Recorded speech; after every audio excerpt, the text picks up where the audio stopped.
Dear students, இப்போ panduan menulis karangan பார்க்கலாம் எப்படி பார்க்குறதுன்ட்டுன்னு. ஓகே, ஸோ நீங்கள் வந்து கீழே இபுக்ஸ் கிளிக் பண்ணுங்கள். ஓகே, காம்பேக்ட் நோட்ஸ் வரும். Okay, compact notes read now. இப்போ கரங்கன் வந்து பேசிக்காக பிஎம்மில் இருக்கும்ல, ஸோ நீங்கள் பிஎம் கிளிக் பண்ணுங்கள். ஓகே, பிஎம் கிளிக் பண்ணிங்கன்னா அப்படியே கீழே போய்கிட்டே இருங்க, சூஸ் டாபிக் பண்ணிக்கிட்டே இருங்க. அப்புறம் பார்த்தீங்கன்னா panduan menulis karangan வந்துருச்சு. ஓகே, கீழே பார்த்தீங்கன்னா செர்பின் என்னென்ன செர்பின்லாம் நீங்கள் படிக்கிறீங்களோ அதெல்லாம் இருக்குது. ஃபார்ம் 4 ஃபார்ம் 4 அண்ட் ஃபார்ம் 5க்கு பாருங்கள், நோவேல் இதெல்லாம் இருக்கும். நீங்கள் ஜஸ்ட் கோ த்ரூ பண்ணும் ஒன் பை ஒன். இப்போ நம்ம கரங்கன் பற்றி படிப்போம். panduan menulis karangan. Okay, click பண்ணுங்கள்.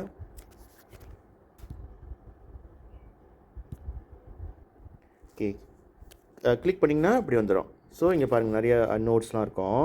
பார்ப்போம். கரங்கன் bahan rangsangan இப்படி தான் இருக்கும்.